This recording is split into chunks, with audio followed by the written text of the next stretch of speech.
அனைவருக்கும் வணக்கம். நேற்று கர்நாடகா ஸ்டேட் அசம்பிளியில் ஒரு குண்டை தூக்கி போட்டாங்கன்னே சொல்லணும். என்ன ஒரு மசோதா தாக்கல் பண்ணுறாங்க அப்படின்னா, இனிமேல் பிரைவேட் கம்பெனியாக இருந்தாலும் சரி, அங்கே வேலை பார்க்குற மேனேஜரியல் பொசிஷன்ஸில் 50% பேர் கன்னடிகாவுக்கு தான் அதை ஒதுக்குவோம். என்னடி சொல்ற? நீ என்ன சொல்ற?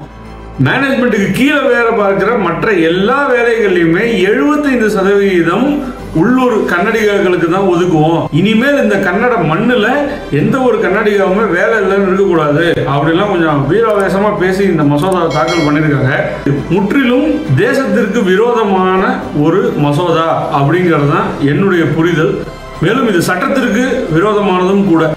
ஏன்னா நம்முடைய இந்தியன் கான்ஸ்டியூஷனை முதல்ல ஃப்ரேம் பண்ணும்போதே நம்முடைய முன்னோர்கள் அம்பேத்கர் உட்பட அத்தனை தலைவர்களுமே சேர்ந்து இந்த மாதிரிலாம் வருங்காலத்தில் எவனா 7.5 கூட்டுவாங்க அப்படின்னு முன்கூட்டியே நல்லா ஆழமாக யோசிச்சு தான் என்ன மாதிரி சட்டத்தை வகுத்திருக்காங்க அப்படின்னா, இந்திய குடிமகன் அப்படின்னு தான் சொல்ல முடியும். ஓகேங்களா? நம்ம வந்து citizen of Karnataka, citizen of Madhya Pradesh இப்படிலாம் சொல்ல முடியாது. சிட்டிசன் ஆஃப் இந்தியா, அவ்வளோதான். ஸோ அதனால அந்த அடிப்படையில் டெஃபினட்டாக இந்த சட்டம் வந்து ஸ்குவாஷ் டவுன் ஆகும் அப்படிங்கிறது தான் என்னுடைய புரிதல். இதே போல் இதுக்கு முன்னே ஹரியானாவில் ஒரு சட்டம் வந்து அதையும் கோர்ட்டே கேன்சல் பண்ணிச்சு. நம்ம சித்தராமையா அவரே வந்துட்டு இதுக்கு முன்னாடி 2016 இப்படி ஒரு சட்டம் விட்டு அதையும் கேன்சல் பண்ணாங்க. அதே தான் இதுக்கும் நடக்கும் அப்படிங்கிறது என்னுடைய எதிர்பார்ப்பு. யாரெல்லாம் இந்த சட்டம் கண்டிப்பாக வேணும், நல்லது தான் இது அப்படின்னு ஆதரிக்கிறீங்களோ அவங்களுக்கு நான் ரெண்டு விஷயம் நீங்கள் யோசிக்கணும் அப்படின்னு நான் எதிர்பார்க்குறேன். ஒன்று, பெங்களூரு, சென்னை அல்லது ஏதோ ஒரு பெரிய சிட்டி இந்தியாவில் எடுத்துக்கோங்க, அதெல்லாம் வளர்ச்சி அடைஞ்சு இன்னைக்கு இவ்வளோ பெரிய ஒரு நிலைமைக்கு வர்றதுக்கு இந்தியாவில் இருக்கிற எல்லா மாநிலத்து மக்களுடைய மூளை உழைப்பு எல்லாமே அந்த இடத்துல தேவைப்பட்டிருக்குது. ரைட்டுங்களா? வெறும்னா ஏதோ அந்த மாநிலத்து மக்கள் மட்டும் உழைச்சி தூக்கி நிப்பாட்டின மாதிரி நினைச்சிட்டு ஒரு லெவலுக்கு போன பிறகு இங்கே நான் மட்டும்தான் இருப்பேன், வேற ஒன்றும் வேலை பார்க்கக்கூடாது அப்படின்னு பிரிவினைவாதம் பேசுவதுங்கிறது வெறும் இனவாதத்துக்கு மட்டும்தான் அது பயன்படுமே தவிர, அல்லது சிலருக்கு அரசியல் காரணங்களுக்கு அது பயன்படலாமே தவிர, மற்றபடி தேச நலனுக்கு இது முற்றிலும் ஆபத்தானது. இன்னொரு முக்கியமான விஷயம், நாட்டு எல்லையில் போய் நின்றுட்டு எல்லா ஸ்டேட்லேருந்தும் போய் உயிரை விடுறோம். எதுக்காக உயிரை விடுறான்? என்னுடைய நாடு இந்தியா. ஓகே, நான் வந்து இந்த ஸ்டேட்டுக்காரன், நான் இந்த ஸ்டேட்டுக்கு மட்டும்தான் பார்டரில் நிற்பேன், நான் இங்கே மட்டும் தான் காப்பாற்றுவேன் அப்படிலாம் ஒன்றும் நினைக்கிறது இல்லையா?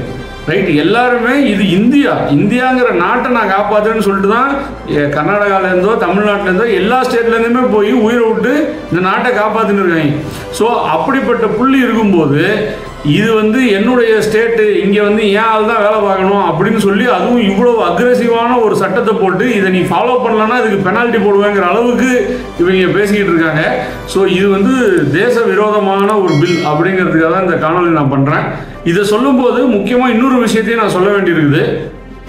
நம்ம ஊரில் ஒன்றியம் அப்படிங்கிற சொல்லை பயன்படுத்துவாங்க. அதுவும் தேச விரோதமான சொல் தான். 2021 ஆட்சி மாற்றம் ஏற்பட்ட பிறகு சில கட்சிகள் வந்து ஒன்றிய அரசு அப்படின்னு சொல்ல ஆரம்பிச்சாங்க. அது அப்படியே இன்னைக்கு எல்லா நடுநிலை ஊடகமுமே அது ஒரு விவாத பொருளாக கூட எடுத்துக்காம மத்திய அரசுங்கிறத ஒரேடியாக அப்படியே ஒன்றிய அரசு ஆகிட்டாங்க. நடிகர் விஜய் கூட பார்த்தோம்னா இப்போ வந்து அது ஒன்றிய அரசு அப்படின்னு பேசுறாரு. அவங்களுக்கு நான் இந்த விஷயங்களை மட்டும் நினைவுபடுத்த விரும்புகிறேன். அமெரிக்காவை, ஐரோப்பியாவெல்லாம் ஒன்றியம்னு சொல்றீங்க அப்படின்னா அங்கே மாநிலங்களாக இணைஞ்சு தான் அந்த நாடு உருவானது. இப்போ நினைச்சா பிரெக்சிட்னு சொல்லிட்டு பிரிட்டனால வெளியே போக முடியுது, வேணும்னா உள்ள வர முடியுது, அந்த மாதிரியான அமைப்பு அங்கே இருக்குது. அதனால அதெல்லாம் ஒன்றியம் அப்படின்னு பார்க்கறதுல நியாயம் இருக்கு, டெக்னிக்கலி கரெக்டு. ஆனால் இந்தியா அப்படி கிடையாது. ரைட்டுங்களா? இந்தியாங்கிறது ஒரு நாடாகத்தான் உருவானது. அந்த நாட்டில் மாநிலங்களை எப்படி வேணால் மறுசீரமைப்பு பண்ணிக்கலாம் அப்படிங்கிற அந்த ஒரு சக்தியாகப்பட்டது மத்திய அரசுக்கு இருக்கு. நம்ம கண்ணுக்கு முன்னாடி இப்போ தெலுங்கானா பிரிச்சாங்க, பார்த்தோம் இல்லையா? ஸோ அந்த மாதிரி எந்த ஸ்டேட்டை வேணா எப்போ வேணா எப்படி வேணா மறுசீரமைப்பு பண்ணக்கூடிய அத்தனை சக்தியும் நடுவண் அரசுக்கு இருக்கு. நடுவண் அரசுங்கிறது தான் கரெக்டான பதம், அதைத்தான் நம்ம பயன்படுத்தணும்.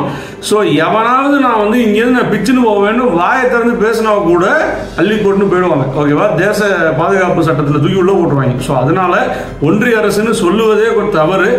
அண்ட் இப்போ ரீசெண்டாக அமித்ஷா அவர்கள் கூட ஒடிஷாவில் போயிட்டு அவர் ஒரு விதமாக ஏதோ அரசியலுக்காக ஒடிஷாவை வேற ஒரு தமிழன் ஆளலாமா அப்படின்னு அவர் ஒரு பக்கம் பிரிவினை கொளுத்தி போட்டாரு. ஆனால் அது ஏதோ ஒரு கேம்பெயினோட போச்சு. இவங்க என்னன்னா உச்சகட்டமாக மேலே போயிட்டு சட்டமாகவே பாஸ் பண்ணணும் அப்படின்னு உட்காந்துருக்காங்க. இப்படிப்பட்ட ஒரு நிலைப்பாடு ஒரு தேசத்தை ஆண்ட 60 வருஷமா நாங்க தேசிய கட்சி, நாங்க தான் வந்து சுதந்திரம் வாங்கி கொடுத்தோம் அப்படி இப்படின்னு எங்க காலரை தூக்கி ஒன்று ஒரு கட்சி கிட்ட இருந்து இந்த அளவிற்கு ஒரு தேச விரோதமான ஒரு சட்டம் வருது அப்படிங்கிறத பார்க்கும்போது உண்மையிலேயே எனக்கு ஷாக்கிங்கா இருக்கு. என்னதான்டா பண்ணி வச்சிருக்கீங்க அப்படின்னு கேட்கணும் போல இருக்கு. சத்தியமா இது போன்ற மசோதாக்கள் சட்டம் ஆகக்கூடாது, சட்டம் ஆகாது. நிச்சயமாக இந்தியா வெல்லும். வாழ்க தமிழகம், வாழ்க பாரதம், ஜெய்ஹிந்த். எனக்கு என்ன ஆச்சு இப்போ இந்தியாவுல மச்சான் யாரோட ஆச்சு?